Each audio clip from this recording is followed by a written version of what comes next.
Hey, good morning. I hope you had a nice Christmas and a happy first day of Hanukkah. Matt Rothschild here, pitch hitting for Jane and Greg today as they're enjoying their well-earned holiday vacation. They'll be back on Monday. You're listening, of course, to Matenaer On Air, all across the Civic Media radio network. I got a fun show for you today. We may hear a little bit of my interview with Earl Ingram on why Trump won. And in the last hour, I've got two guests coming in live in studio. Carlene Beshen, one of the best organizers I know, who used to work with me over at the Wisconsin Democracy Campaign and now works at Law Forward and Oregon Area Progressives. And my second guest is Mark Martin, who's been running the Goose Pond Wildlife Sanctuary in Columbia County for more than 4 decades now with his wife, Sue. Mark will be in studio talking about the Christmas bird counts that have been happening all over our state, and he's doing another one tomorrow in the Poinette area. So if you're interested in birds, as I've been now for 63 years, you won't want to miss that conversation. We'll have it around 11:30, 11:35. But mostly this hour, I want to hear from you on some crucial political issues we got to face. First and foremost, why did Trump win? How do we deal with him now? What should happen as far as the criminal proceedings against him? Can you believe that a couple of prominent Democrats in the Congress say that Biden should actually pardon Trump, of all things?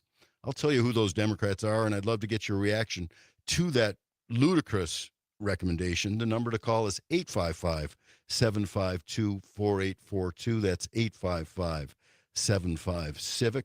And I also want to hear from you on who should lead the Democrats nationally now. I admire the race that Kamala Harris ran in some respects. I thought she ran strongly. She did a great job debating. She had a nice upbeat attitude. She worked her tail off, and yet she failed. And she was given a bad deck also. But I want to hear from Kamala Harris now. She's been quiet since the election, and if she wants to continue to be the putative leader of the Democratic Party, we need to hear from her. I know her staff is contemplating whether they should urge her to run again for president or whether she should try to just win the governorship of California, which looks like an easier thing to do. What do you think about that? The number is 855-752-4842. That's 855-75-CIVIC. I also want to hear from you about what's going on here in Wisconsin. There was a disturbing story in the Milwaukee Journal-Sentinel on Christmas Eve about Wisconsin drifting rightward. There are more and more people self-identifying as conservatives, as Republicans, versus Democrats. A big shift has gone on right here under our noses just in the last 8 years. Why is that happening? How do we turn that around? Number again, 855-752-4842. But let's get to it. Let's talk about these Democrats who suggest that Trump should be pardoned. I mean, it's bad enough that Jeff Bezos and the Washington Post and the LA Times and Morning Joe and Mika are all sucking up to Trump, but it's even worse when the Democrats are doing it themselves.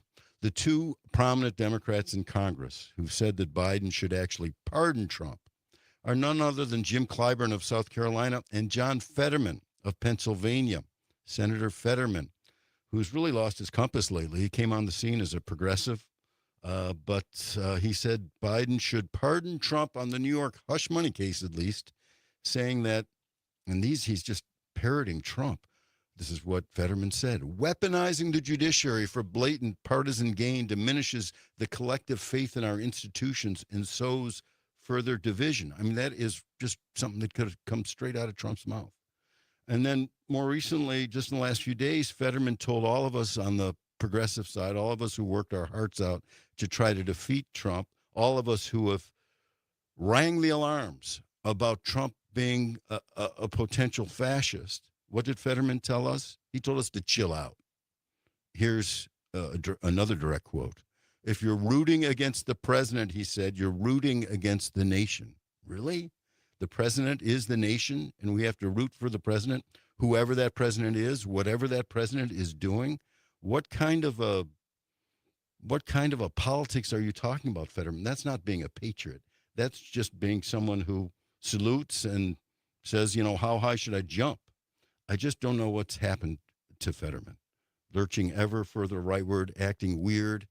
I first thought he was acting weird when There was all this effort to get Biden to drop out of the race after the incredibly embarrassing debate performance he had.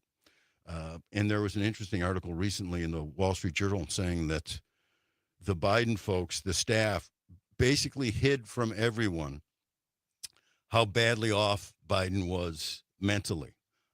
They were saying that he wouldn't take meetings before 11. He would cancel meetings with cabinet secretaries, almost never met with cabinet secretaries, including Janet Yellen, Secretary of the Treasury, very important position, and including Lloyd Austin of the Defense Department. And when he'd have appointments, he'd cancel them. The staff would call and say, sorry, he has good days and bad days. He's having a bad day today. Well, when the president's, not able to work before 11 o'clock and is having bad days, maybe he shouldn't be president anymore. And yet all that was hidden from us, and he was running again, which he never should have done again. He should have dropped out after the 2022 midterms, or either that or resigned the presidency and handed it over to Kamala Harris so she could drive a little bit and so people could get used to her and see whether they liked her as commander-in-chief and liked her as chief executive. But that didn't happen. And Fetterman said when the pressure was mounting for Biden to get out of the race, F that, he said. I mean, it was just, he's been so off key and off his rocker here lately that it's really disturbing for a Democrat who has some hopes of being a leader. We need Democrats who fight back. That's crucial here when you're going up against authoritarian. We don't need Democrats who are going to lie down, bend over, kiss the ring, and placate Trump. We've got a real problem on our hands with Trump and his authoritarianism. And anything, short of defiance is a real mistake. And I want to hear from you what you make of this idea that Democrats are floating, a couple Democrats floating a pardon, that Biden walking out the door should pardon Donald Trump of all people. 855-752-4842. That's 855-75-CIVIC. I'm Matt Rothschild. I'm subbing in here for Jane Matenaer and Greg, who are off today. They are enjoying their vacation. They'll be back here on Monday. And then the other question is, why is Wisconsin drifting rightward? This front page story by Craig Gilbert in the Journal Sentinel, who for many years is their Washington correspondent, who knows Wisconsin politics as well as anyone, with the possible exception of our very own Dan Schaefer. Dan Gilbert wrote this story noting that Republicans, people who identify as Republicans in Wisconsin, now outnumber people who identify as Democrats in Wisconsin by 4 percentage points. Whereas back in 2016, Democrats enjoyed a 6-point edge. So there's been a 10-point shift just over the last 8 years toward the Republican Party.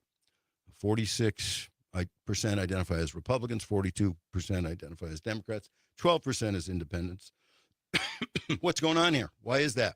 Tell me. Give me a call. Let me know what you think on that. Craig Gilbert went on to say, the biggest gains for Republicans have been with non-college educated white men. Of course, this is a national trend, who have gone from 50% Republican to 57% Republican. Democrats have fallen from 41% to 32%. Why is that? Why is that part of the national trend? What's going on here? Here are my thoughts. I think the Democrats, have been losing lately. The brand isn't good. Mike McCabe has been saying that for a long time. Mike McCabe, who used to run the Wisconsin Democracy Campaign. I remember him saying 10 years ago when he was traveling around the state that, people may believe in some of the things Democrats stand for, but the brand is tarnished. And, there's something to be said for that. But I also think deliverables. Democrats haven't delivered enough for voters. Other than the Affordable Care Act and controlling insulin costs, what can Democrats, tangibly point to that has improved people's lives? Pardon me. I know Biden did good with some of the infrastructure bills and the curbing inflation bill. But when you look at people's everyday lives, when it's hard for them to make rent, when the minimum wage has been stuck at $7.25 an hour since 2009, not even indexed to inflation. It's hard for people to say, wow, thank you, Democrats. I mean, you can, if you go back to FDR days, the president would put people to work. The president, saved people's lives. The president gave them unemployment insurance and Social Security, and the right to organize, real tangible things. And yet the tangibles just haven't been there for the Democrats. And to the extent that Democrats have delivered the goods for people, and I can hear some of you saying, well, they have done some good things. Where's the messaging? Where has the messenger been? Where has the messaging been? Hasn't been very audible, that's for sure. Joe Biden was inaudible as a president. He wasn't a communicator in chief, that's for sure. We didn't hear from him. He didn't do press conferences. He didn't do speeches, really, not very well, anyhow. He didn't do weekly radio addresses like FDR did. And so in his stead, the message wasn't really getting out about the great things that he was doing. And certainly that it wasn't solidified in anything memorable. And then if you look at Kamala Harris and her messaging, now I admire her a great deal for her debate performance and for a lot of her style and grace and determination during the race. But what were her messages? Her message was not going back, but half the country wanted to go back. Her message was joy, and I'm all for joy, but it was an angry country thinking the country was going in the wrong direction, 70% or something like that. That's astronomical. So, the message just wasn't there. We got to do better at messaging. And I want to hear from you about, how we do better on all those things right after the break. And then I want to hear more of your phone calls at 855-752-4842. We got Ross waiting on the line. I'll take your call as soon as we come right back from the break. You're listening to Matenaer On Air. I'm Matt Rothschild.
Hey, good morning, Matt Rothschild here. I'm sitting in for Jane on the Matenaer On Air show. Jane and Greg are off today as they're enjoying their holiday vacation. They'll be back on Monday. I want to get your views on what's going on with the Democrats, why we've been losing to Trump, what's going on here in Wisconsin, this ludicrous idea that Biden should pardon Trump on the way out the door. Number to call here, 855-752-4842. That's 855-75-CIVIC.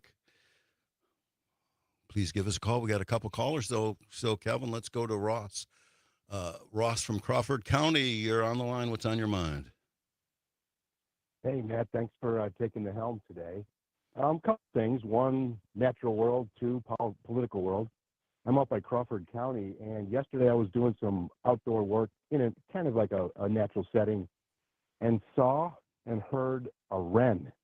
And my eyes aren't good enough to identify it, but I used my little Merlin app, to record the little chipping call that it was making, and it couldn't identify it. And it maybe it was a Carolina wren, like supposedly it was spotted. There was one spotted around here, but then I thought there's this thing called a winter wren. Anyway, I thought it's the first time I've ever really seen a wren in Wisconsin in winter. That's just me. Hey, Ross. Well, I do want to get to your political stuff, but let's stay with the birds for a second because I'm an old bird watcher. It could be either of those two wrens. I've seen both wrens in the wintertime. The Carolina wren, which is a bigger wren, has got some rusty coloring on it. The tiniest little wren is with a tiny little tail is the winter wren, which makes a beautiful song. I actually saw one about 2 weeks ago. I went into the swamp behind my house, and it was just jumping around right near me. And then the day after, I heard it singing with another winter wren, and it has a beautiful sound. Calvin, I think we've got a tape of that sound. Let's let everybody listen to this beautiful flute-like sound of the winter wren.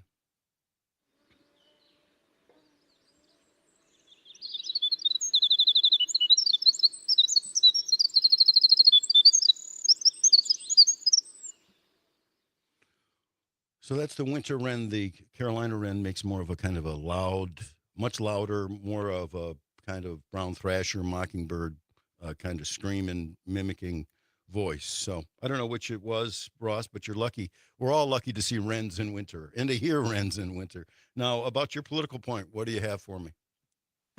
Yeah, right. Okay, so thinking it might be the winter wren because it was smaller than a house wren. But anyway, but my political point, I think you're on. Like, I think it's multifactorial as to how the Democrats are sort of at this point in history are sort of falling behind. I think the Democrats have, and I'm a Democrat and I have been, but I'm kind of like what middle class. I've never suffered through, having to live paycheck to paycheck, except for maybe when I was much younger. I never had to like worry about rent and all that kind of stuff. And I think though, those are hard problems to solve. I think that these, if you want to call them lower working class, blue collar working class people, their anxiety, I think, was, when they're watching the news, and I'm most likely they're catching it from Fox, is they're seeing these large, what appear to be large numbers on their little square TV set of people coming across the border, and it makes them anxious because they sort of see cheap competition crossing the border. So I think it's like the you want to call them the undocumented, the illegal immigrants, I think was a big part. I think it's just these ongoing housing issues, like in Madison, for example, where you have all these great companies that are forming up, taking all this housing.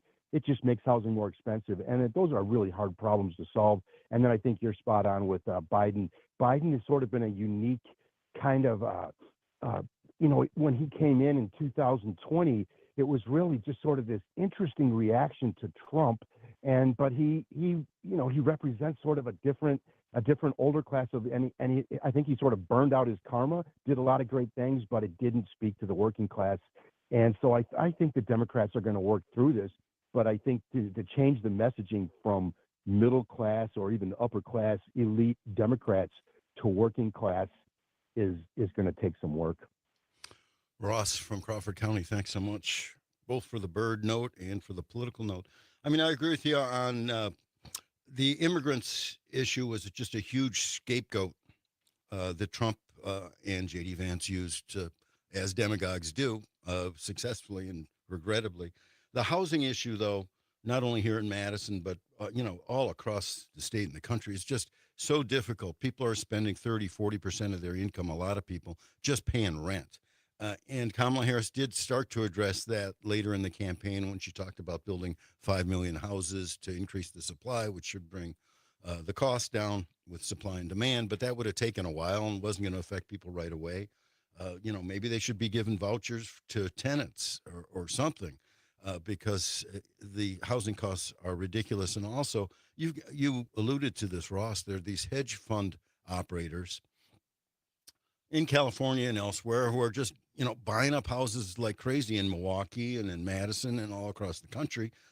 And these absentee mass landlords are just driving up the price of rent. So it's increasingly difficult for people to make rent, as rents have gone through the roof and groceries have gone through the roof. So that's what people were facing, and Kamala Harris didn't get around to that fast enough or sufficiently enough. We have David on the line from San Francisco.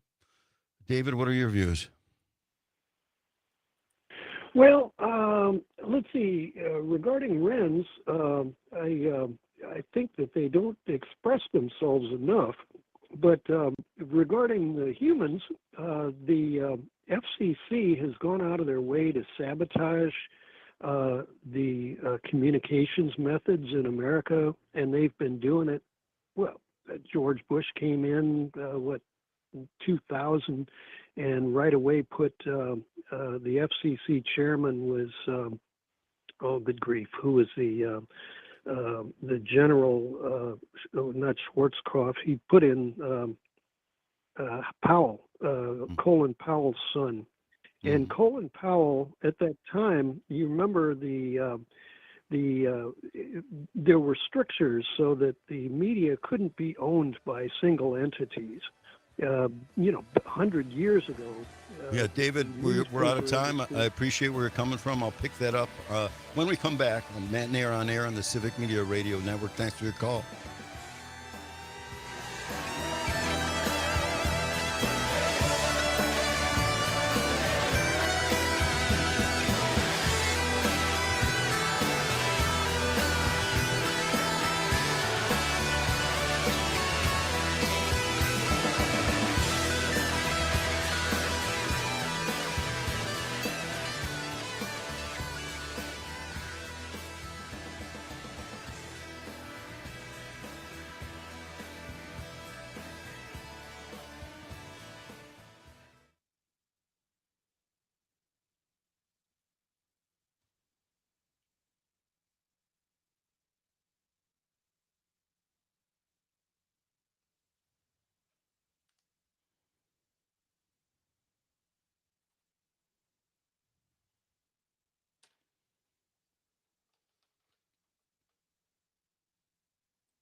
Hey, Matt Rothschild with you this morning. Jane is out today, as is Greg. They're enjoying their well-earned holiday vacation, so I came out of the bullpen here, try to pitch hit for them or throw the ball for them, mixing my metaphors here. You're listening to Matenaer On Air all across the Civic Media Radio Network. We're talking about why the Democrats aren't doing better and what they need to do to turn things around. I want to hear what you have to say on that question. The number to call is 855-752-4842, 855-752-4842, or 855-75-CIVIC, because this is the Civic Media Radio Network. Call or text, and I'll try to get you on. Right before break, we had David calling from San Francisco, and thanks for that call and that good thought on pointing out part of the problem is deregulation of the media. This happened starting with Ronald Reagan, getting rid of the Fairness Doctrine, continued with FCC under Michael Powell, Colin Powell's son, as David was suggesting. Also, Bill Clinton played his part with the Telecommunications Act of 1996, which deregulated radio and other media and allowed for monopolization and fewer corporations controlling what we hear and listen to. And part of the problem with our ability on the Democratic side has been our lack of understanding of the importance of building a media infrastructure. The right wing recognized it decades ago. The Koch brothers and other right-wing billionaires and right-wing foundations understood how important it was to build a right-wing media infrastructure. And they did so very carefully. And it's paying huge dividends right now, and it's taken too long for people on our side to respond. So that's a problem. I want to hear from you. 855-752-4842. We've got Tom from West Dallas. Tom, thanks for holding over the break. What's on your mind? Hey, good morning. You kind of stole my thunder there a little bit. I was going to talk about like Rush Limbaugh and how 40 years ago they started this thing, and none of the Democrats, and this goes into the messaging, none of the Democrats saw this and just let it go. And they kept building and building and building, and they were playing the long game. And no media really stood up to counter it until Civic Media came out, really, and that I found a few other left-leaning stations throughout the years, but they all kind of went away. But thank God you guys are still hanging on. But also, why the Democrats are down. For right now, they might be. I'm not really buying it, but they might be. But I think, and what really needs to happen is that at least once a month, Civic Media should look at all of Trump's promises, because he promised the world to everyone, and point out and hammer away from now until 4 years from now, hammer away of what him and the Republicans have lied and cheated on and did not deliver for the public. We need that badly, that it has to be pointed out. Trump, first thing now he's done, we're going to lower grocery prices. Well, now it's like, that's a real hard thing to do. Well, okay, hammer on that. Why is that a hard thing to do, Trump? You acted like it was all I have to do is stand in front of a microphone and say, hey, all you people, lower those prices, and magically they'll go down. There's too much misinformation out there. Another thing I was going to suggest, or I wanted to talk about, if Kamala would have won, I was making a list of things that the Democrats need to do and step up to the plate and make happen. And one of them was the Fairness Doctrine that Reagan got rid of. We need to reinstate that. That would seriously combat Fox News and all these other right-wing people. And obviously times have changed now with the internet and all that. But something needs to be done to get this misinformation out of the public stream and point out, like, no, this is a lie. You are being lied to. But I see little bits of it, but I never hear enough to make a difference, or at least get more people to realize, hey, maybe there's something wrong here. Thanks, Tom. That's Tom from West Dallas. Thanks for that thoughtful comment on several issues. I mean, you're right about the Fairness Doctrine and what damage the tearing down of the Fairness Doctrine has done to our civil dialogue, and it just provided a huge boost to right-wing radio all across the country. You're also right that, where was our equivalent to Fox News, to Rupert Murdoch? I mean, Rupert Murdoch, billionaire, took a loss for several years running Fox News, but thought it was worth it, not so much economically, but politically. And so, there hasn't been a response from the billionaire class, as Bernie calls it, on the left to build up a media infrastructure. Yeah, there was Air America. It was run terribly. It wasn't local like Civic Media is, and it collapsed. It did bring us some excellent people like Tom Hartman and a few others, but there was no consistent effort before that or after that nationally to respond to this crisis of a lack of a media infrastructure. So that's, part of the problem we're facing right now. I want to mention a couple other related problems, and I want to hear from you at 855-752-4842. That's 855-75-CIVIC. One is money in politics. I mean, this is something that should be staring us right in the face when we look at Elon Musk, who spent $260 billion to help elect Donald Trump. He was able to do so because of the Citizens United decision in 2010 that said corporations and other groups and individuals can spend unlimited amounts of money so long as they aren't coordinating with the candidates themselves, and coordination is almost impossible to prove. And certainly there was, a lot of coordination going on. Trump, let Musk in Talking Points USA do the organizing for him at the grassroots. So there had to be some coordination going on there.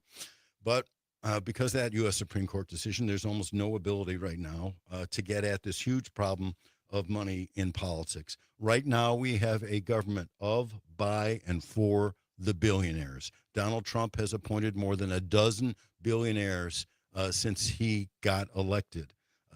That is a messaging point that I think Democrats and progressives should be hammering on right now and every day. Do we really want a government of, by, and for the billionaires, or are we supposed to be, as Lincoln said, a government of, by, and for the people? It's not like we are right now. I mean, you can just see it with every appointment he makes. Do they really understand people who are having a hard time making rent every month? Who are one, car accident away, or one broken stove from, being in real trouble, or one healthcare disaster from being bankrupt? None of those people are going to feel that. None of those people understand that. Actually, Elon Musk had the audacity to say that there might be some pain in the short term. Well, there's not going to be pain for Elon Musk in the short term. I can promise you that. He's doing just fine. So we got some problems on our hand with money in politics. We've got to overturn the decision of Citizens United. We have to declare once and for all that corporations aren't persons and money isn't speech, and we got to amend the U.S. Constitution to do it. Excuse me, there are a lot of people working on this issue, but this is a long-term battle. It's not going to happen tomorrow, not going to happen the next day. And we need proposals that can happen tomorrow or the next day if and when Democrats get power. But a related issue here, if you look at 30,000 feet, is the fact that capitalism is devouring our democracy. Capitalism's devouring our democracy because it's not delivering the goods to people anymore. People are not able to afford, even getting to a middle-class, comfortable lifestyle anymore.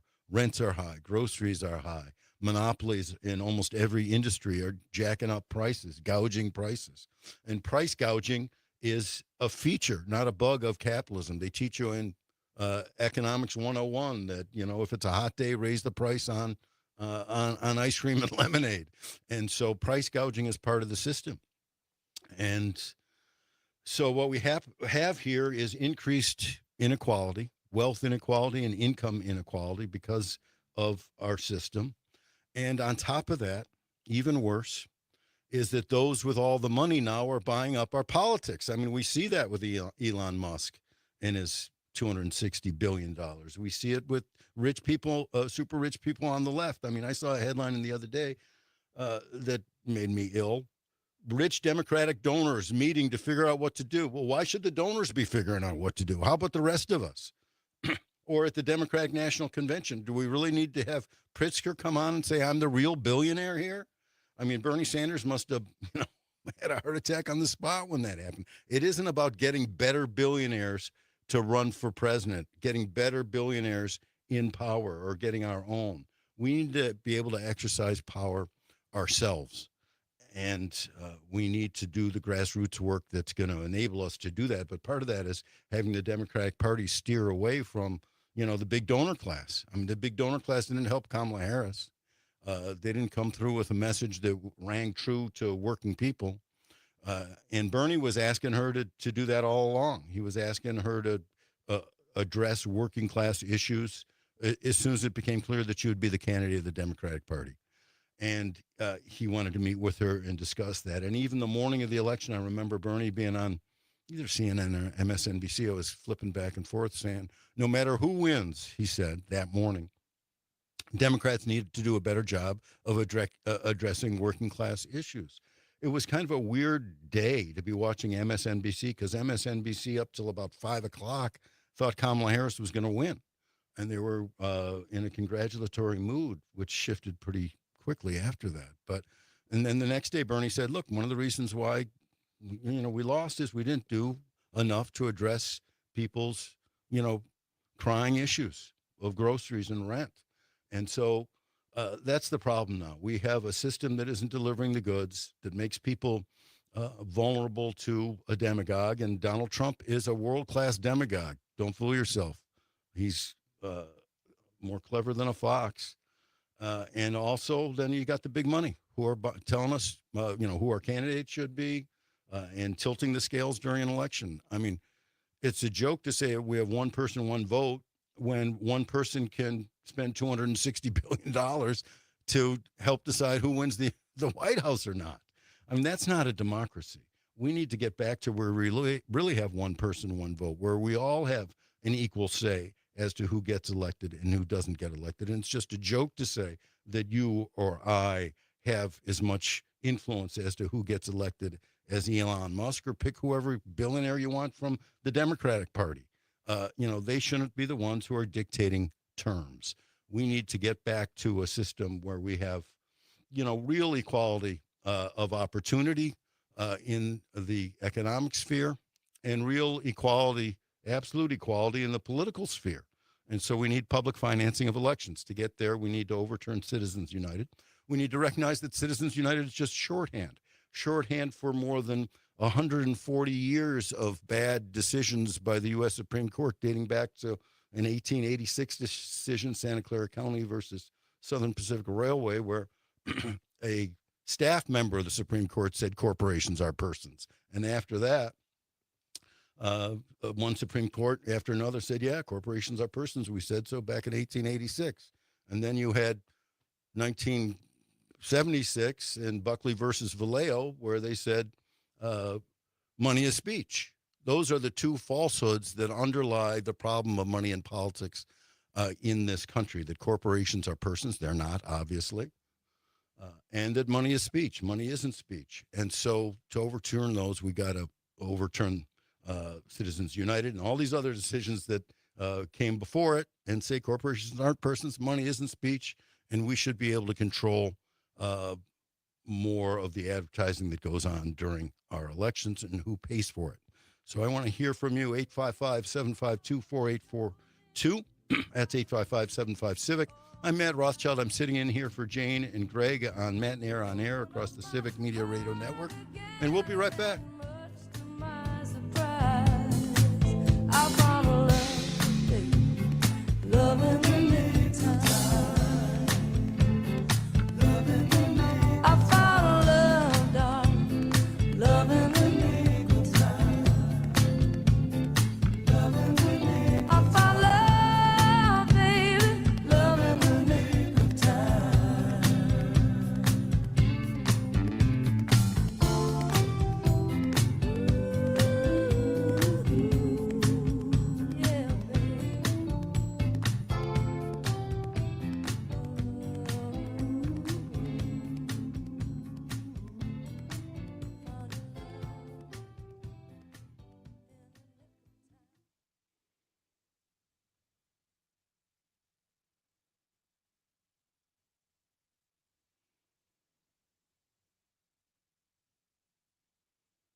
Hey, Matt Rothschild with you. Wish there were blue skies out there, but it's all gray today. I'm subbing in here for Jane Matenaer on Matenaer On Air. The number to call, 855-752-4842. Call or text, that's 855-75-CIVIC. We've gotten a couple texts that I wanted to get to. PJ earlier in the hour said too much brainwashing is the reason why Democrats are losing.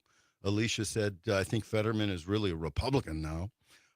We got a couple texts from Tom who talked about economic royalists. This is the government of, by, and for the billionaires. And he said Democrats don't push back and don't act bold like FDR. And then he said something that may be controversial. He said, never another woman. We have a woman problem in the country. We had two women running and they didn't win. I won't vote for a woman again, he says. Well, that's unfortunate. But I am reminded, well, first of all, a couple things. I never thought we'd have a black president. Barack Obama got elected. And so that surprised me. And a lot of people say, don't run a black person, he can't win. And they were wrong. Barack Obama won. And I'm sure that, surprised a lot of the doubters.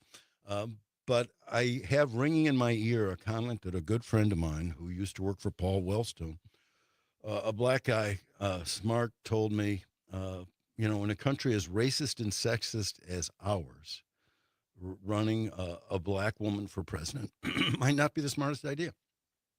Now, I don't want to give in to defeatism. I don't want to say that we, can't have a woman president. That's ludicrous.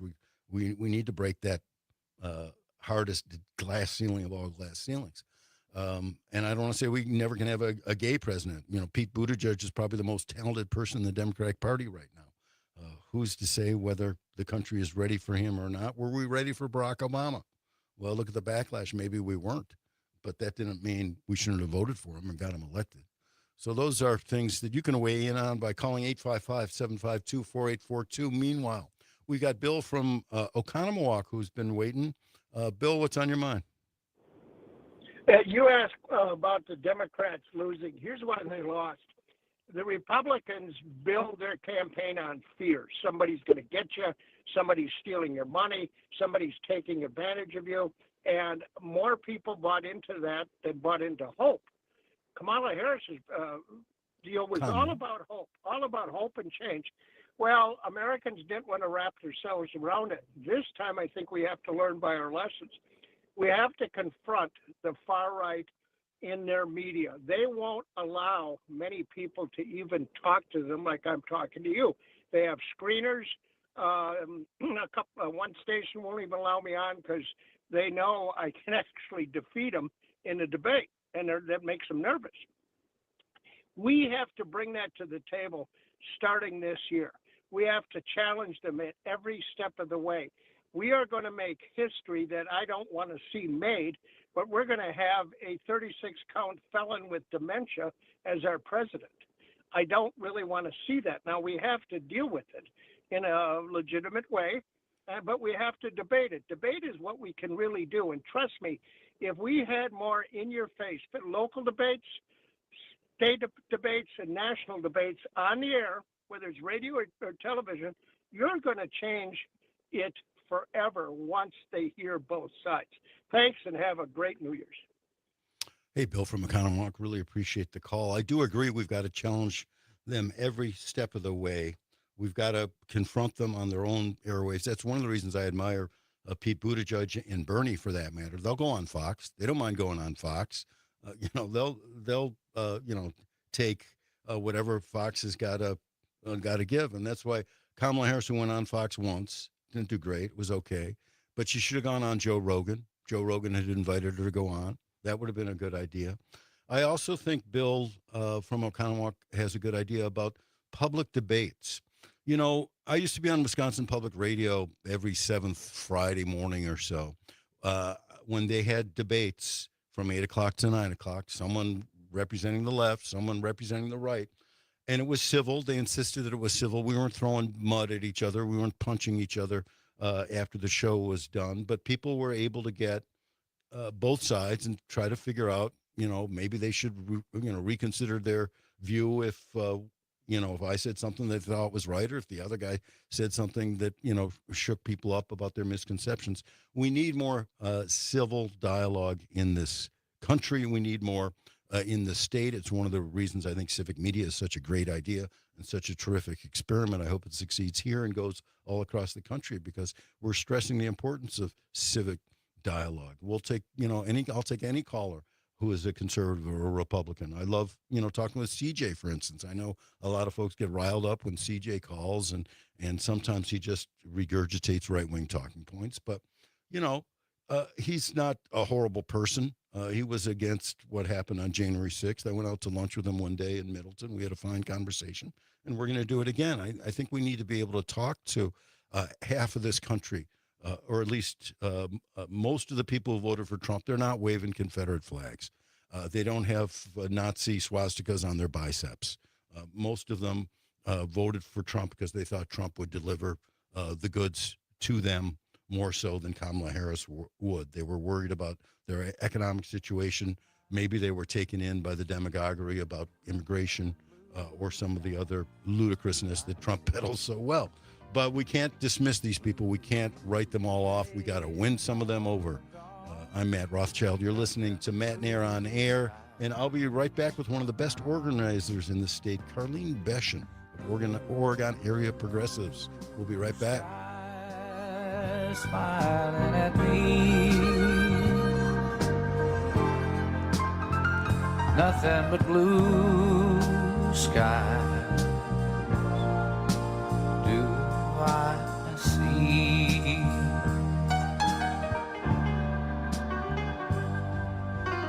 Blue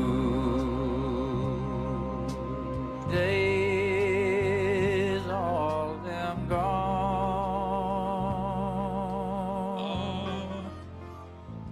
Nothing but blue.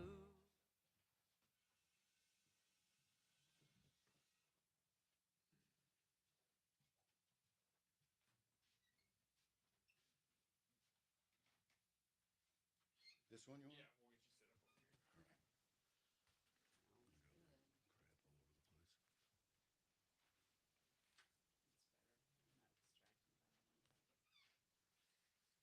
You wouldn't be the first or the last to say that. We had Bless your heart. That's what I'm talking about. Edibles. The real edibles.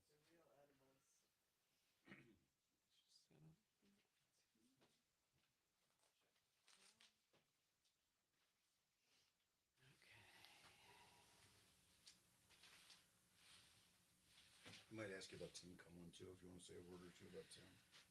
Yeah, sure. I could. I need to post something about him, actually. I haven't done that yet. You've got till 6 after. Okay, good. And we'll go to 11:19 and take a break, and go to 11:30, and that'll be it. Okay. I better hit that. Want her to do a voice check? yeah, well, and once Calvin's good, he's gonna be kind of testing the levels But he's here, got but better. I was gonna say he's got what they truly need to be going out.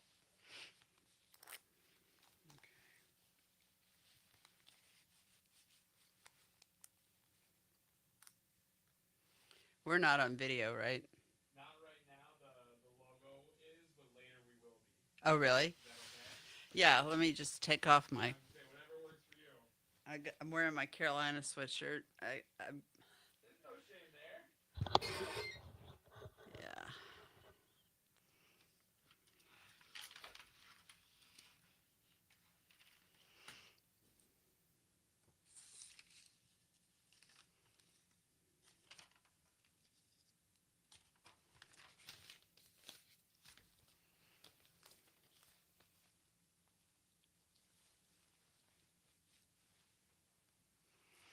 Well, darn.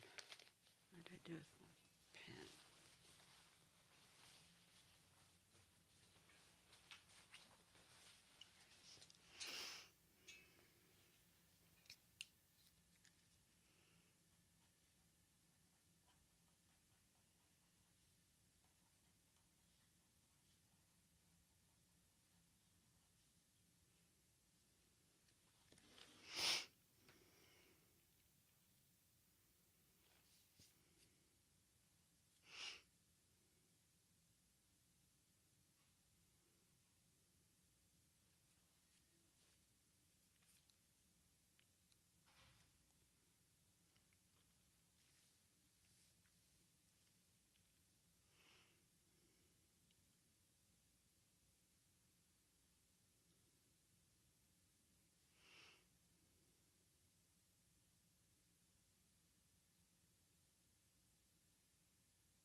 Calvin, can we do a mic check whenever you have a second?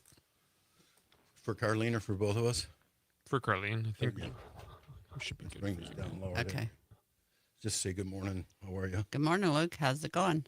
It's going well. I can We got hardly Calvin hear you and at all. Racine as well, monitoring. You need, everything. That's where the you show's can't currently hear? going, I obviously. can't hear you, Luke. Here, let me turn you up a little bit. Woo! Was that better? I don't know. It was like, try it again, Luke. Can you hear me now? Can you hear Just Matt? barely. You, isn't this you? Isn't this her? Yeah.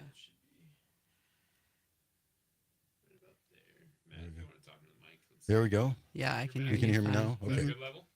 All right, now we're good. I can hear myself, too. That's a plus.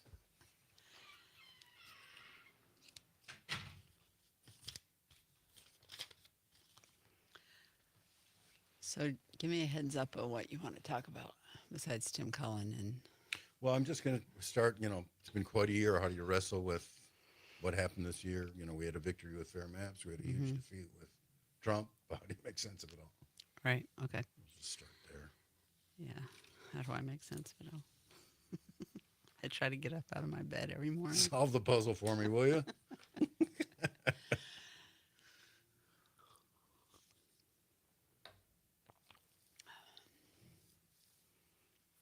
Do you want me to identify you as law forward and Oregon area progressives? Do Oregon area progressives first, please. Do you not want to mention law forward? I don't know. What do you think? Well- My official title there is community liaison. I help keep them connected. Yeah. Give them, Up to you. Do you want me to give mention them them or the, not? What do the you- non-legal version of stuff. I think it's fine. I think it's fine.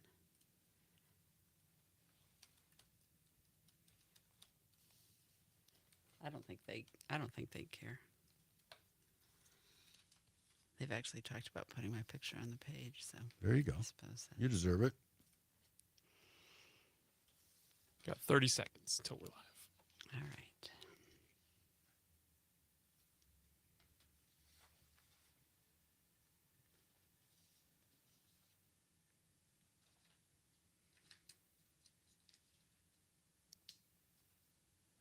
Where's Calvin?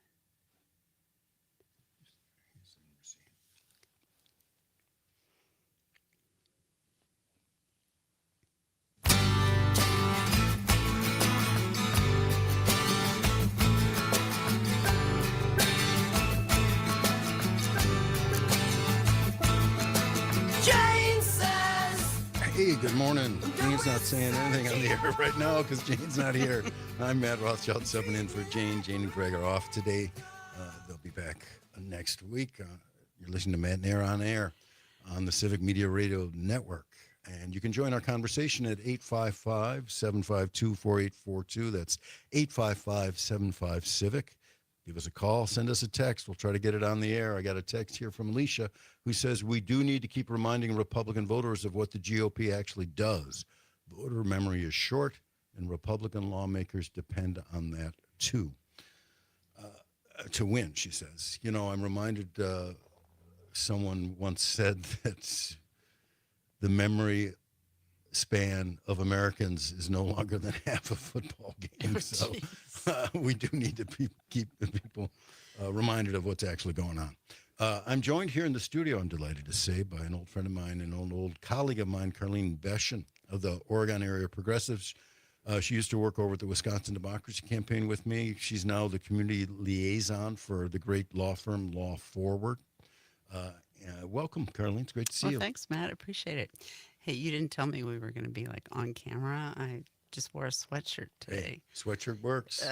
You got to give me more warning. Sorry about that. Yeah, you're seen nationwide, all across the world. Oh, God. now it'll make you feel real self-conscious.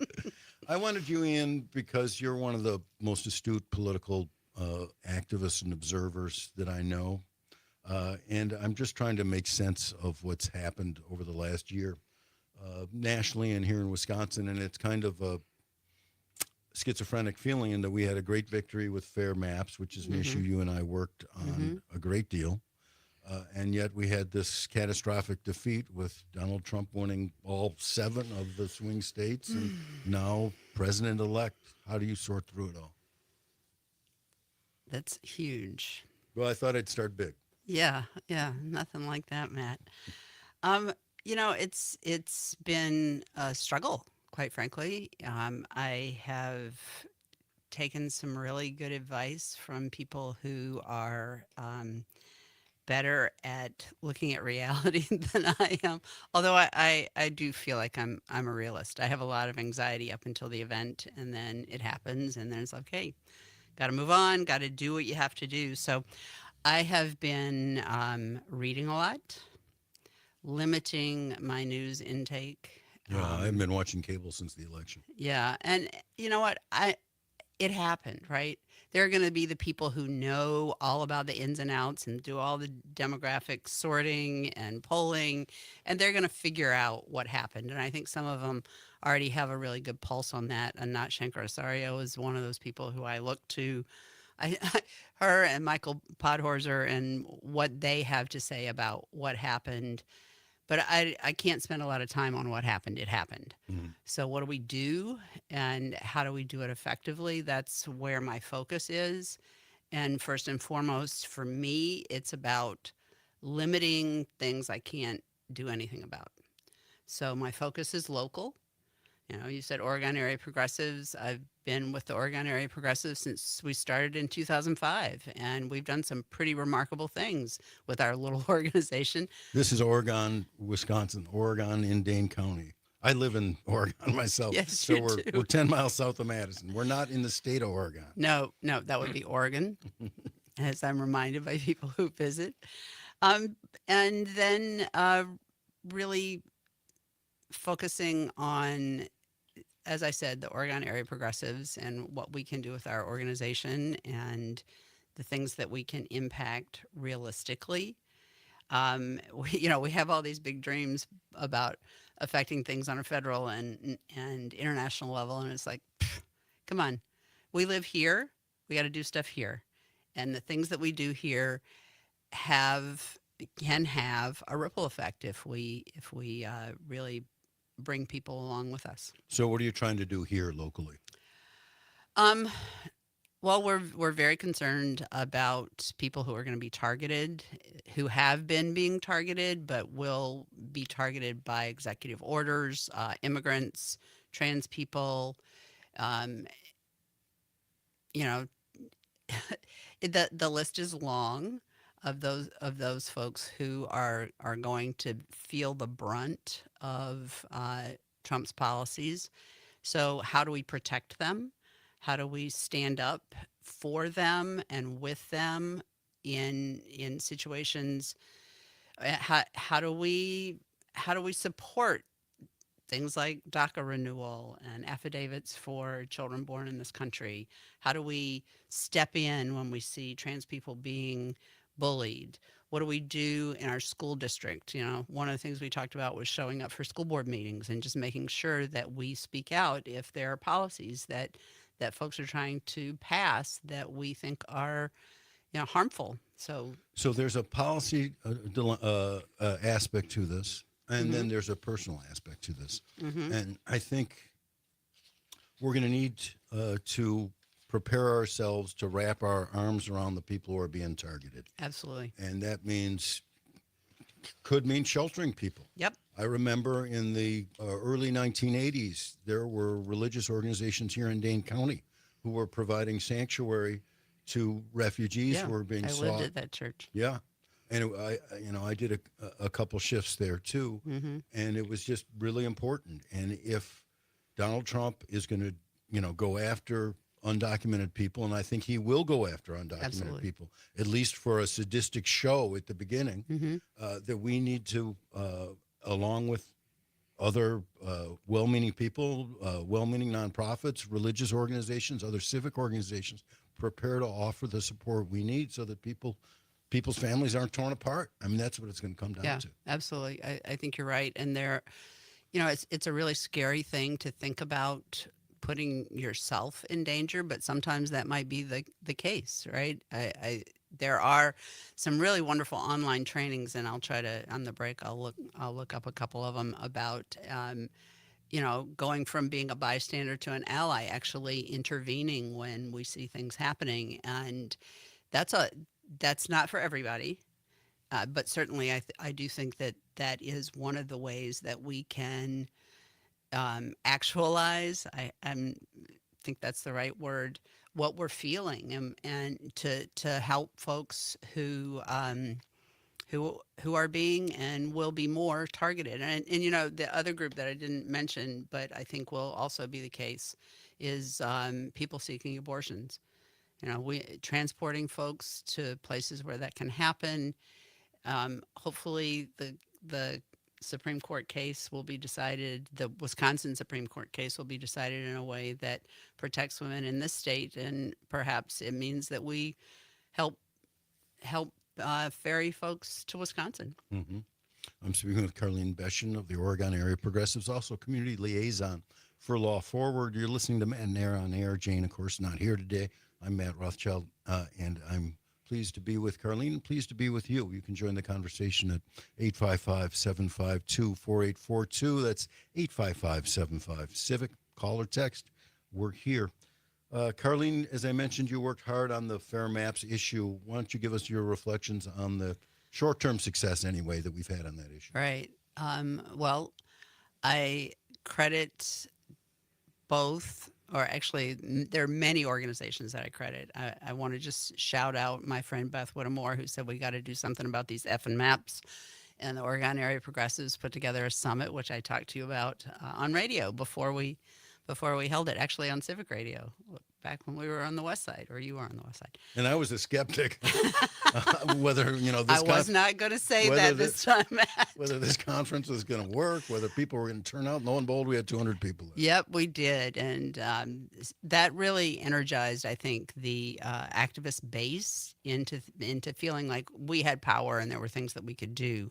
And so over the next 4.5 years, we really made noise, lots of noise, and it became part of what Judge and then now Justice Protasewicz talked about in her campaign, and that really energized Law Forward to bring the suit, which is actually how I ended up at Law Forward, helping them to find petitioners across the state who have been impacted by the gerrymander. So, they're unconstitutional.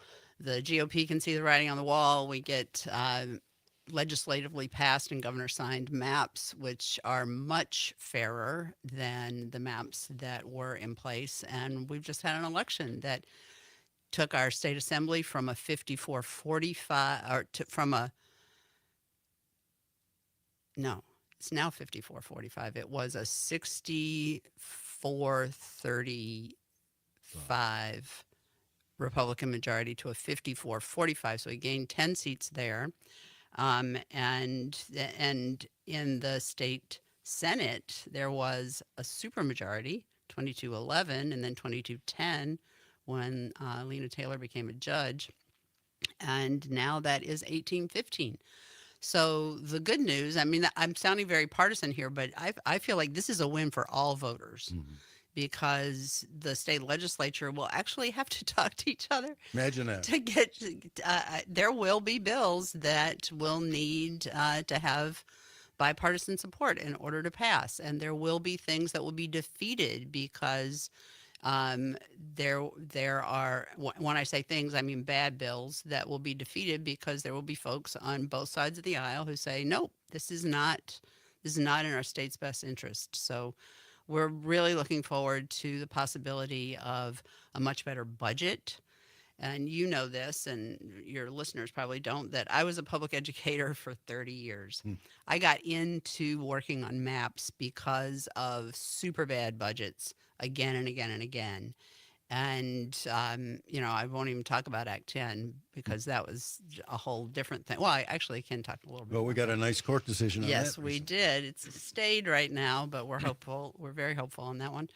But, a better budget. It is the budget cycle this time, right? And so it'll be really important that legislators listen better on the Joint Committee on Finance to what voters actually want. Yeah, they don't have to dismiss us anymore. And I'll get partisan for a second. If we get control in the next couple of years of the legislature, we can pass a law or a constitutional amendment to ban gerrymandering How about once both? and for all. I'm for that. I'll be right back with Carlene Beschen. You're listening to Matenaer On Air. I'm Matt Rothschild. Please join the conversation, 855-752-4842.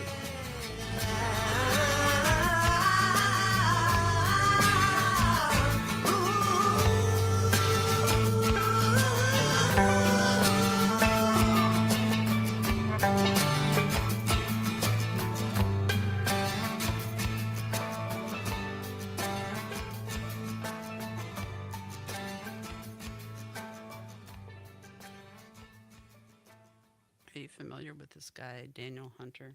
No. He wrote this piece. I'll leave it for you. It's really good. So we'll go to, we'll take a call. Okay. And then I'll ask you about Tim Cullen probably Okay. after we deal with the call. And then we'll go to the Supreme Court race, right? The upcoming? Yeah. Okay. State Supreme Court.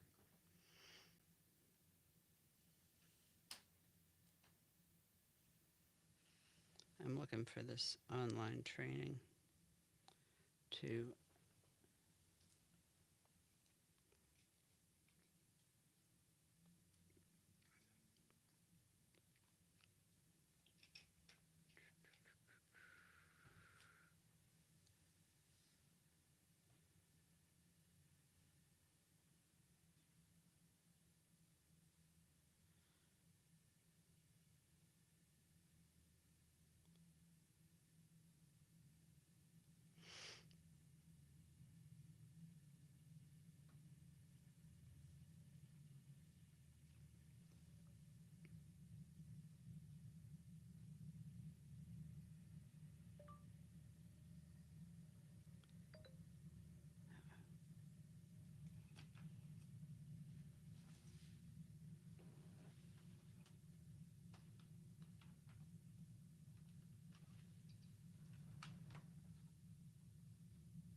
So it's the dcpeaceteam.org that does these online trainings.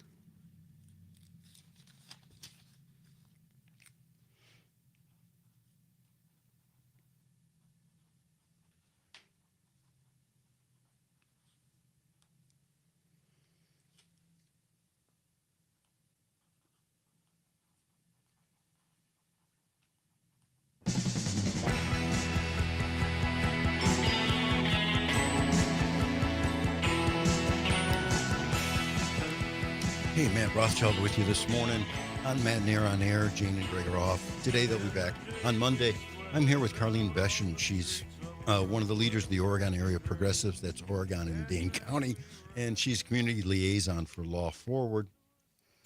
Carlene, before the break, we were talking about fair maps, and I want to get back to that in a minute, especially with your reflections on Senator Tim Cullen, who just passed away. But we've got a call from Gary in Grand Rapids. I want to take Gary's call first. Gary, what's on your mind? Well, I've got a question.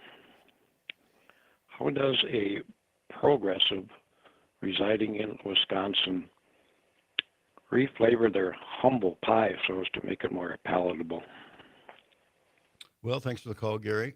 Look, I had thought or convinced myself that Kamala Harris could win, was going to win. I saw, the problems in some of the polls. I saw Nate Silver writing 24 reasons Kamala Harris might not win. And Nate Silver is a very good pollster and a very smart man. So I wasn't going in there totally gaga that Kamala Harris had this thing wrapped up. I knew it was going to be close. These races are always close. And I don't think she was able to clinch it at the end. I think a lot of the late voters went to Trump when 70% of the country thinks it's going in the wrong direction, and she's tied very closely to Joe Biden. It's very hard for her to separate. And when Joe Biden called Trump voters trash in the last week of the election, That didn't help matters either.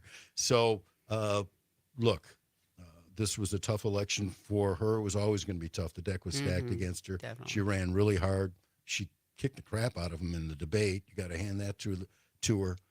And she had a lot of grace and class in the way that she conducted herself. And so I don't fault her. Yeah, she could have done some different things here and different things there, different messaging, more attuned to working people. But look, it was what it was. It was always going to be hard. Yeah, and I just want to add that I I don't I think she did everything she could do. Um, and we can talk about Biden all day long. One of the things that I really struggle with, and this is one of the things that I'm struggling with in the aftermath of the election, is the really plugging into grievance that Trump and his ilk have fostered in a way that distracts folks from what they're actually doing over here that hurts them. Um, and so the grievance mentality is just something I really don't understand. I struggle with that. And granted, okay, middle aged, middle class, white woman don't have a lot to grieve about. But I know people like me who just find stuff all the time to complain about. It's like, hello, wake up and recognize where we live and what we have, both physically have and the folks around us. And I don't know how we get past that really fostering grievance and making deserve is a word I just really struggle with. Like, we deserve health care. We deserve clean air and We sure water. do. We deserve public schools. We do not deserve a brand new car. We do not deserve to have cable television that gets us everything that we want. When Nice to have, though. as a parent, I used to say there are 5 things, right? Love, support, clothing, shelter. What was the 5th? Love, support, clothing, shelter. There was a 5th. Friendship, maybe. Everything else was privilege. Yeah. But look at Donald Trump and the Republican leaders and the Republican echo chamber in the media have made a science out of accelerating people's feelings of grievance. Even Gary was, doing that, rah, rah, go eat humble pie, braggy kind of attitude that is so prevalent among some, not all, some of the Republicans out there or Trump supporters out there. And that's kind of an obnoxious attitude as well. And we got to get past that. Look, Tim Cullen, state senator, died just a few days ago. He was one of the leaders, one of the early leaders, actually, Absolutely. in the effort to ban gerrymandering and give us fair maps in the state. I remember going to several events that he and Dale Schultz, former Republican majority leader and a wonderful man, that they would give this presentation, this dog and pony show, about how rigged the maps are and that we need to get fairer maps, that we can't really have a functioning democracy with gerrymandered districts. It doesn't get people what they want in this state. It fosters incivility in the Capitol, just a block away from where we're talking right now. And we got to get rid of it. And, they were kind of on a quixotic mission. I don't think either of them thought that we'd get fairer maps this year, but we did. And so I was sad when you texted me or called me to tell me the news about Tim Cullen. So I just wanted to give you a minute to reflect on Tim Cullen, who he was and what role he played. Yeah, I had the great good fortune of being with Tim on several different occasions, and he just was one of the most endearing, humble people you could possibly meet. And he had a way of humanizing everything. And he made it his mission. Public education was one of, we shared that. It was one of his top priorities. He just recently wrote a book on gerrymandering, and we were able to interview him and feature him on that with that book in some of the work at the Fair Maps Coalition. And he didn't get a dime from the books he wrote, and it was not his first book. It all went to a foundation that supports teacher education in Janesville, where he's from, and Beloit, and particularly teachers of color. and it was just one of those extraordinary ways that he did things that he did not have to do because they bettered the community, his community, and the communities near him.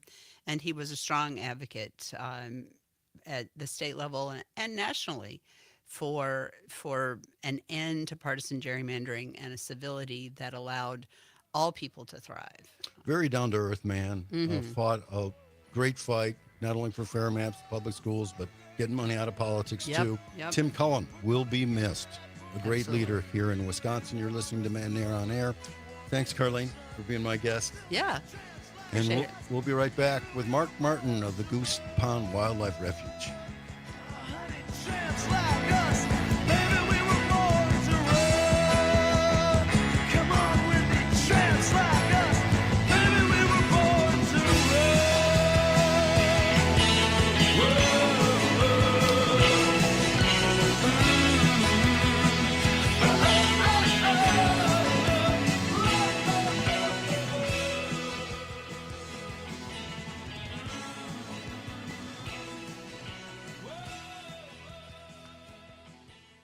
That's his note.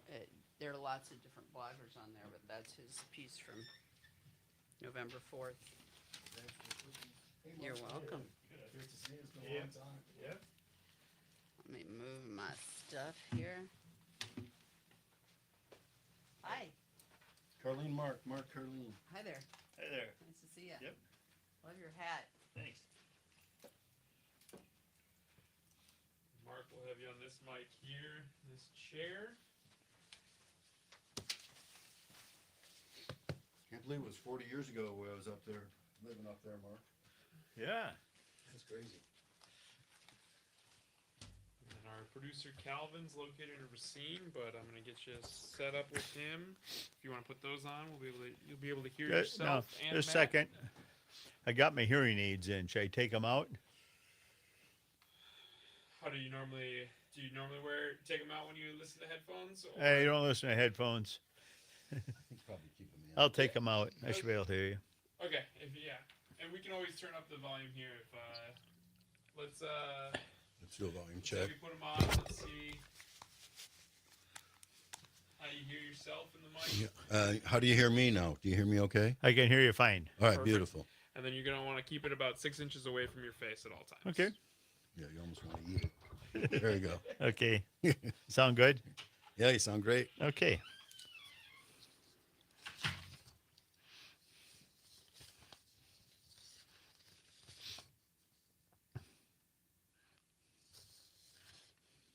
All right, we'll be getting started here with this next segment, gentlemen, in just about 3 minutes. All right.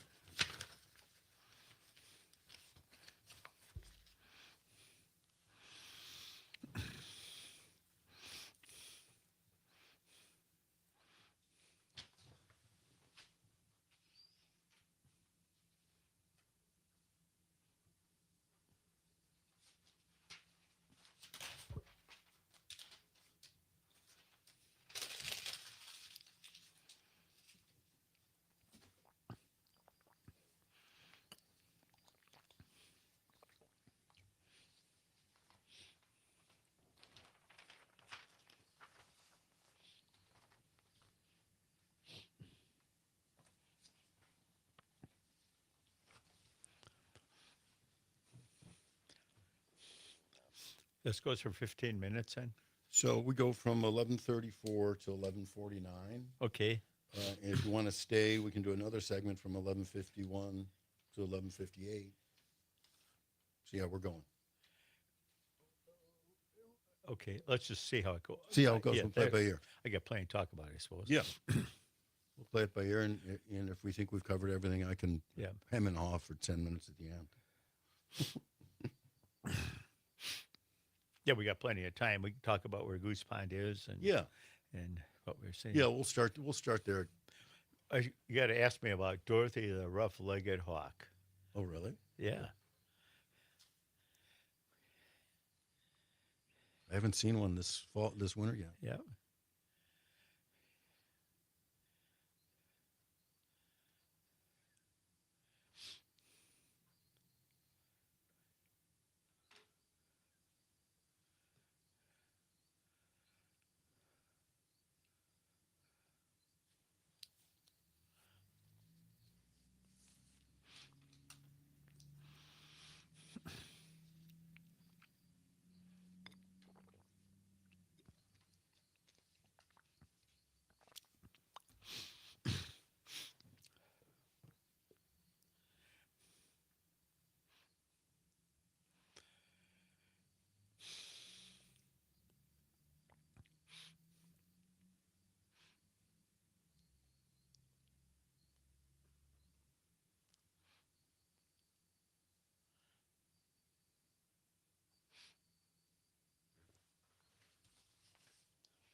I've also got here, I could read off if you want to know any interesting birds, and what we found like last year.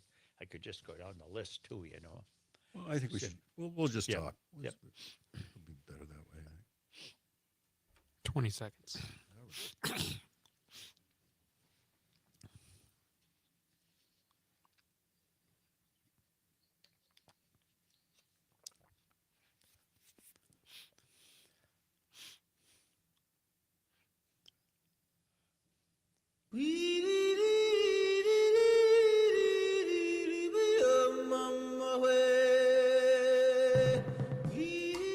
Hey, Matt Rothschild with you for this last half hour on Matenaer On Air. Jane and Greg are off today. They'll be back on Monday. This is Matenaer On Air on the Civic Media Radio Network, and I'm delighted to have in the studio with me right now an old friend of mine, an old bird watcher named Mark Martin. I used to live in Southern Columbia County. And the reason I moved to Southern Columbia County from Spate Street and Baldwin Street in Madison is because I'm a bird watcher. I've been a bird watcher since I was 3. And up there in Southern Columbia County is Goose Pond. And Mark and Sue, for the past 45 years, have been running the Goose Pond Wildlife Sanctuary. And before I came to Madison, before I came to Wisconsin, I'd never seen a sandhill crane in the wild. I'd never seen a tundra swan, which we used to call whistling swans back then, yep. Mark. And Goose Pond had all that and so much more. Mark Martin, welcome to the show. Oh, thanks. Thanks for having me here.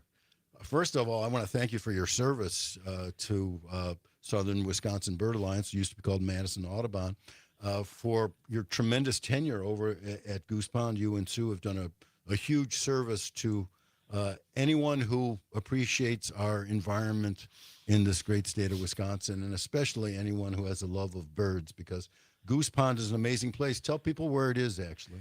Goose Pond is directly 17 miles north of the capital, and it's south of Arlington, 1 mile, or it's about 4 miles north of DeForest, so you could find it. And coming from Madison, all you got to do is drive up 51 till you get to a tiny little town called North Leeds, and take a left on K for about 1.5 miles till you get to Goose Pond Road. And you just go down the hill there, and you'll see on both sides of the road water, unless it's frozen. And when there's open water there, you'll see a lot of wildlife. And about every November 1st and every April 1st, there are a lot of swans in the wetlands there, along with geese, sometimes snow geese as well, white-fronted geese as well. So it's been amazing to see what you've done there, because one of the things you've done at the Goose Pond Wildlife Refuge and in the surrounding area is protect more and more land, acquire land. Tell me a little bit about that and why that's important. Yeah, it's important to provide habitat for wildlife, as well as, and when we say wildlife, we're talking about plants and animals, rare species, whether they be birds or dragonflies. But it's what we have up there is 730 acres. We started in 1969 when Madison Audubon bought the first 40-acre parcel up there. And since have grown, and we've got the ponds on both sides of the road. We only own one pond. It's 40 acres in size. It's a prairie wetland. And then we have about over 500 acres of restored prairie, mesic prairie, which is tall grass prairie. And then we have additional wetlands that we've restored on the property. And what birds have been coming to this restored landscape?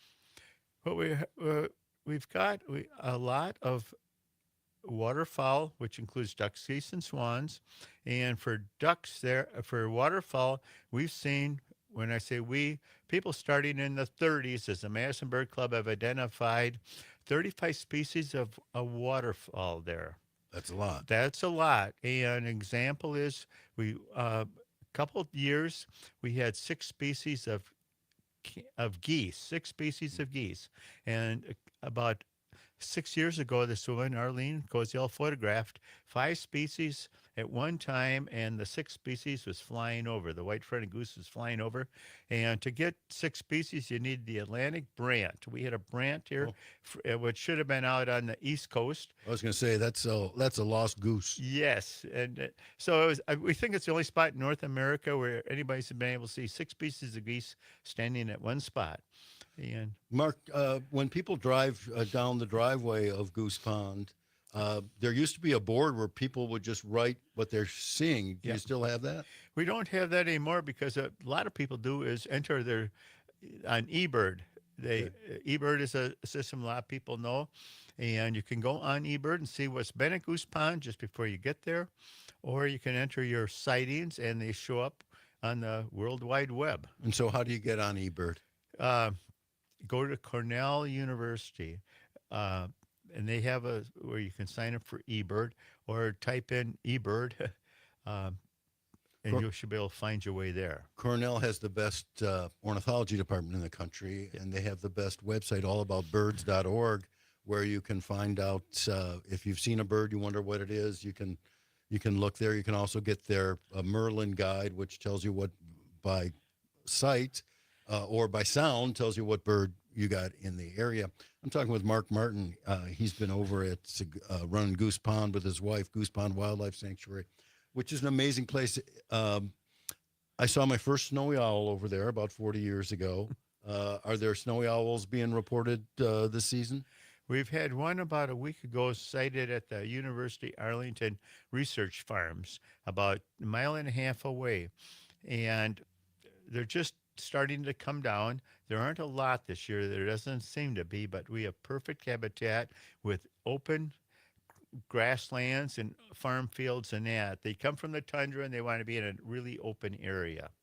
So, and you showed me where I could see a short-eared owl there about, it must have been 10 years ago. We were driving around with friends, and I called you or emailed you ahead of time, and you said, there, go back on one of these back roads, you might see a short-eared owl, and that's a cool bird, too, that flies in a real funny way. Yes, they fly like a moth, and they like to hunt over restored prairies. They're looking for small mammals, basically meadow voles.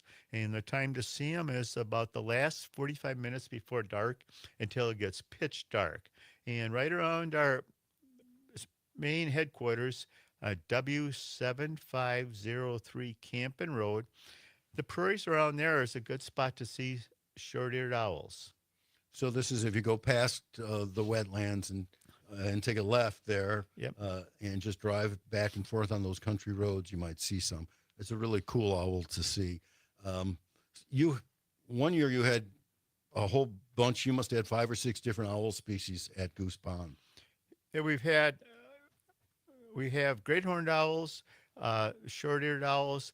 On a very rare occasion, though, would we have a screech owl or a barred owl or a saw-whet. They're up at our other sanctuaries more, but we have the prairie birds, and short-eared owls nest on the ground. They don't nest at Goose Pond, but they're there in fall migration in the wintertime till we get heavy snows, and also in the spring migration. Another raptor you have up there occasionally is a rough-legged hawk. This is a hawk that's a little bigger than a red-tailed hawk. It's a big hawk, and it's got usually splatchy black on its belly. Tell me about Dorothy, the rough-legged hawk. Dorothy, the rough-legged hawk, is really interesting. We're cooperating with a North American study on rough-legged hawks, and the person from Idaho came to Wisconsin and was looking for helpers, and we learned about it. We said, we'll help you trap a rough-legged hawk and put a cell phone transmitter on it. It uses cell phones. The bird calls in like twice a week on a cell phone, has a solar panel, has a battery, and has a GPS unit. When it calls in, it downloads all its data. In middle of December in 2022, the person came. We went out scouting ahead of time. The person from Idaho came. We went out scouting ahead of time and saw there was one on one of our kestrel boxes just a half mile from the Goose Pond.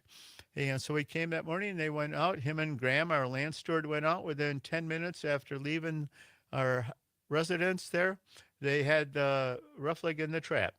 We named her after Dorothy Haynes, who just passed away this past April at the age of 102 on Earth Day. And she was very active in Madison Audubon and Bird Alliance for many years. Decades. And so we've tracked her. So she went north in 23. In the summer, we know where she was, basically east of Hudson Bay. Then she came down last year and moved back last spring. And then back up north. She's been going to east side of Hudson Bay, and she's been flying over not the entire width of Lake Superior, but sometimes she goes over a fairly wide area where she can't see the other shore. That's unusual. And we just got an email today that she is back at Goose Pond. No kidding. She comes back to Goose Pond, and she sits on the same spots that she did in the winter of 22 and 23, and she likes to roost in a farmstead north of us. It's got quite a few spruce trees right around the yard. That's where she roosts, and she comes down and hunts the Goose Pond and sits where we trapped her in 22. Oh, you got a friend who returned. I got to we can go up and see Dorothy. Yes, and she's got a transmitter on, so if she's fairly close, you'll be able to see the transmitter with a small antenna coming up. It's a little hump on her back. And we know where she was now every hour from December of 2022. Oh, it's good tracking. Yep. Now, in the restored prairies there, what kind of birds are you getting? Are you getting pheasants or grouse or quail or anything there? Well, we've got quite a few ring-necked pheasants. We've got probably one of the largest populations of wild pheasants in southern Wisconsin. They were stocked there, this is decades ago, and they like grass cover. They like open areas, which don't have as many red-tailed hawks to hunt them, or great horned owls. And they also like food plots. We've got food plots this year of corn, weeds like foxtail, and also we planted 3 acres of sorghum for them. No, I used to see pheasants driving the country roads of southern Columbia County 40 years ago. I haven't seen barely seen a pheasant in the wild since then. Why has that population gone down so much? It's agriculture. A lot of it, a lot of the land in some areas is planted to hay fields. And 40 years ago, they cut their hay real late. Now they cut it when the birds are starting to nest, and it destroys the birds nesting in hay fields. There's a lot of corn and soybeans that doesn't provide any nesting cover. And if you go driving around, there's not a lot of fields for them to nest in. And plus, in some of these wooded areas, there's just too many predators, whether they be raccoons, great horned owls, and that. I also heard if the farmers go straight to the road, again, there's no protection for them or places for them to nest. Yes. Yep. So that's been sad. Yep. And bobwhites, do people see bobwhites in Wisconsin? Very few. Their population's dropped off in the last 10 years really bad. We've had them at Goose Pond in the last 45 years, probably 5 times. They probably were released from somebody who had them. You can buy them from McFarland's Pheasant Farm in Janesville, and they put them out, and they just sometimes wander around, and they're calling. These are males, and they're calling. They got a real nice call, and so that's it for those type of no rough grouse. I mean, one thing I used to see on the road in was a gray partridge, also called a Hungarian partridge, which is much bigger than a bobwhite, almost the size of a female pheasant, with a nice rusty patch on its belly and a orange on its head. But they're gone now. They're gone. They like to nest in hayfields again. They like pastures. So we don't have any pastures basically anymore. And they like oats or small grains, but they were common in the 1990s. And the last one was seen at Goose Pond like in maybe around 2004. We have not seen one since then, and there's no Hungarian partridge or gray partridge in Columbia County anymore at all. We never expect to see them unless somebody would release them again. That's a sad loss, I think, because it's a beautiful bird. Yeah. And I always like seeing them there. I'm speaking with Mark Martin, who with his wife Sue have been running the Goose Pond Wildlife Sanctuary there for more than 40 years. Quite an amazing gift to Wisconsin. And we'll be right back. We're going to talk about the Christmas bird counts because Mark's doing one tomorrow. You're listening to Matenaer On Air. I'm Matt Rothschild. Stay with us.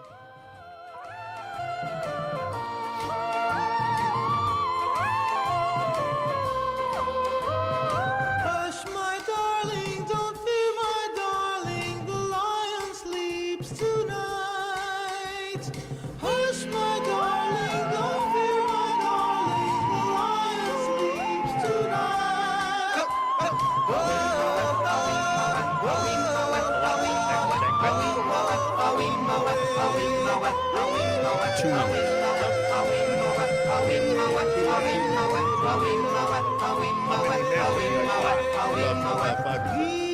Five or 10? 5 or 6. Okay, yeah, I'll talk about the Christmas bird count.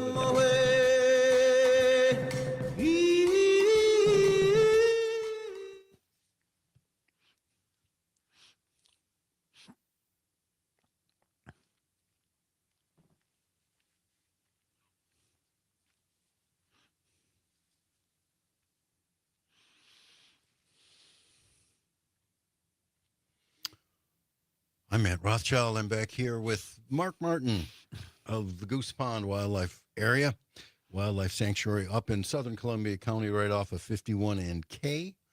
And I wanted to talk, Mark, with you about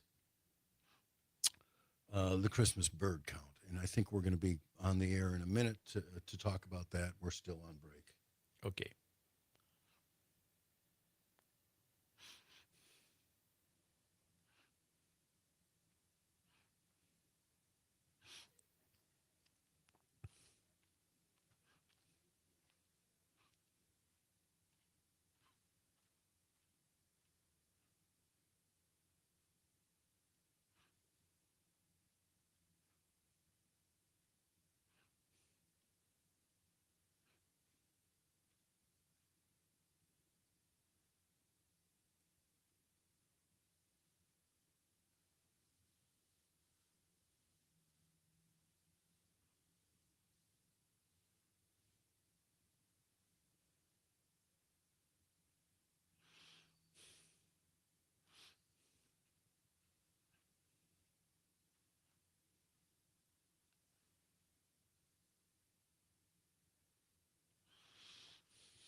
Hey, Matt Rothschild with you for the rest of this half hour on the Jane Matenaer On Air show. Jane and Greg are off today. They'll be back on Monday. Hope they're enjoying their vacation.